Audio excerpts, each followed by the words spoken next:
بسم اللہ الرحمن الرحیم۔ شروع اللہ کے پاک نام سے جو بڑا مہربان نہایت رحم والا ہے۔ السلام علیکم ورحمۃ اللہ وبرکاتہ۔ حضرت سفیان ثوری رحمۃ اللہ علیہ فرماتے ہیں کہ جس وقت ملک الموت دل کی رگ کو چھوتے ہیں اس وقت آدمی کا لوگوں کو پہچاننا موقوف ہو جاتا ہے، زبان بند ہو جاتی ہے اور دنیا کی سب چیزوں کو بھول جاتا ہے۔ اگر اس وقت آدمی پر موت کا نشہ سوار نہ ہو تو تکلیف کی شدت سے پاس والوں پر تلوار چلانے لگے۔ بعض روایات میں آیا ہے کہ جس وقت سانس خلق میں ہوتا ہے اس وقت شیطان اس کے گمراہ کرنے کی انتہائی کوشش کرتا ہے۔ ایک روایت میں ہے کہ ملک الموت نمازوں کے اوقات میں آدمیوں کی جستجو کرتے ہیں، خبر رکھتے ہیں۔ اگر کسی شخص کو نماز کے اوقات کا اہتمام رکھنے والا پاتے ہیں تو مرتے وقت اس کو خود ہی کلمہ طیبہ تلقین کرتے ہیں اور شیطان کو اس کے پاس سے ہٹا دیتے ہیں۔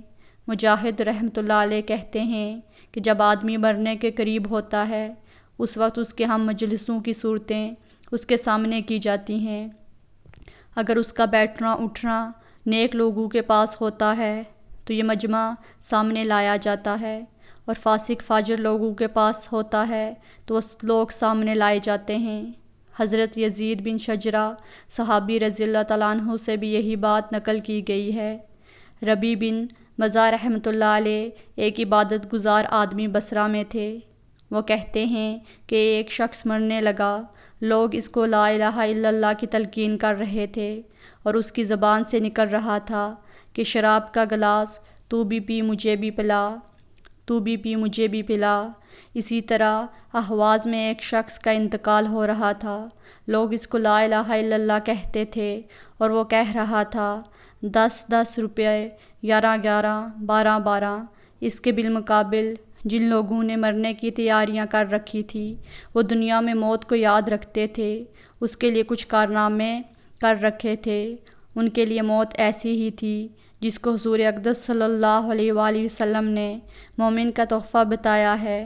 حضرت بلال رضی اللہ تعالیٰ عنہ کی جب وفات کا وقت قریب تھا ان کی بیوی کہہ رہی تھی ہائے افسوس تم جا رہے ہو، اور وہ کہہ رہے تھے کیسے مزے کی بات ہے، کیسے لطف کی بات ہے، کل کو دوستوں سے ملیں گے، حضور اقدس صلی اللہ علیہ وآلہ وسلم سے ملیں گے، ان کے ساتھیوں سے ملیں گے۔ حضرت معاذ رضی اللہ تعالیٰ عنہ کے جب انتقال کا وقت قریب تھا تو فرمایا اللہ تجھے معلوم ہے کہ دنیا میں زیادہ دن رہنا چاہتا تھا، مگر نہ اس وجہ سے کہ مجھے دنیا سے محبت تھی، نہ اس وجہ سے کہ یہاں نہریں اور باغ لگاؤں، بلکہ اس وجہ سے چاہتا تھا کہ گرمیوں کے دوپہر میں روزے کی پیاس کا لطف اٹھاؤں اور دین کے لیے مشقت میں اوقات گزاروں اور تیرے ذکر کے حلقوں میں شریک ہوا کروں۔ حضرت سلمان رضی اللہ تعالیٰ عنہ کا جب انتقال ہونے لگا تو رونے لگے۔ کسی نے کہا کہ رونے کی کیا بات ہے، تم جا کر حضور صلی اللہ علیہ وآلہ وسلم سے ملو گے۔ حضور صلی اللہ علیہ وآلہ وسلم کا وصال اس حال میں ہوا کہ تم سے راضی تھے۔ فرمانے لگے کہ میں نہ موت کے ڈر سے رو رہا ہوں نہ دنیا کے چھوٹنے سے، بلکہ میں اس لیے رو رہا ہوں کہ حضور صلی اللہ علیہ وآلہ وسلم نے ہم سے ایک عہد لیا تھا کہ دنیا سے انتفاع ہمارا صرف اتنا ہی ہو جتنا مسافر کا توشہ۔ میں اس عہد کو پورا نہ کر سکا، لیکن جب وصال پر ان کے گھر کا سامان دیکھا گیا تو وہ 10 درہم سے کچھ زائد تھا۔ یہ تھی وہ کل کائنات جس کی زیادتی پر رو رہے تھے۔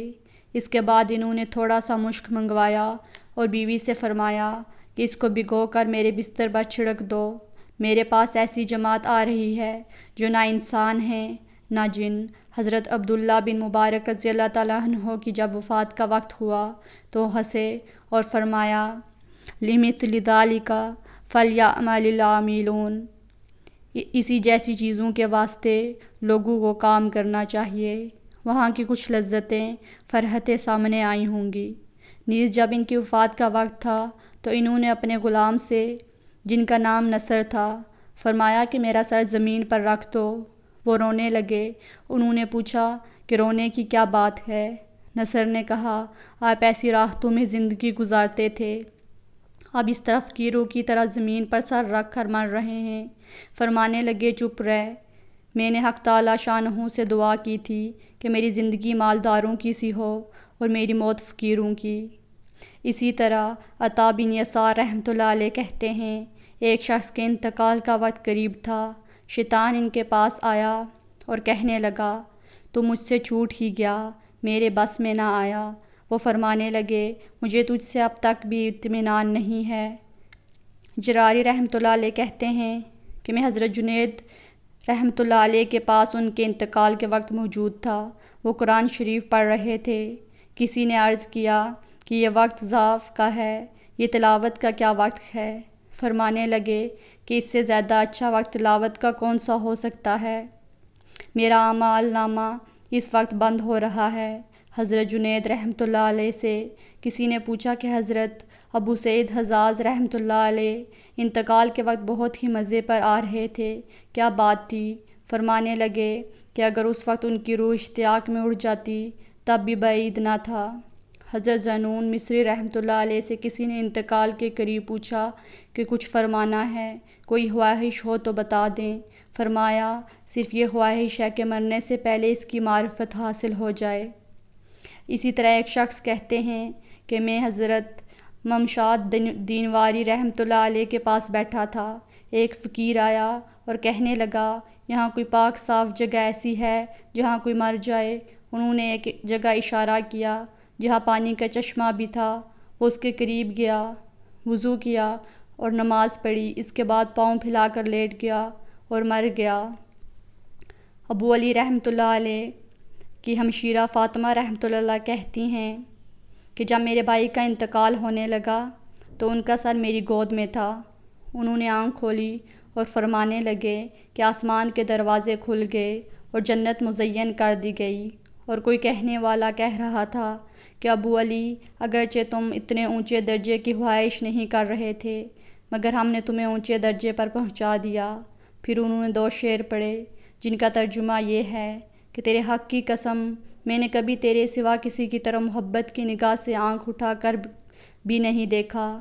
میں دیکھ رہا ہوں کہ تم مجھے اپنی بیمار آنکھوں سے بے چین کر رہا ہے اور ان رخساروں سے جو حیا کی وجہ سے سرخ ہو گئے۔ سبحان اللہ، اللہ تعالیٰ کے نیک بندوں کی ایسی موت ہوتی ہے۔ اللہ تعالیٰ سے دعا ہے کہ وہ ہمارا خاتمہ بھی ایمان پر فرمائے، آمین یا رب العالمین۔ اللہ حافظ، السلام علیکم۔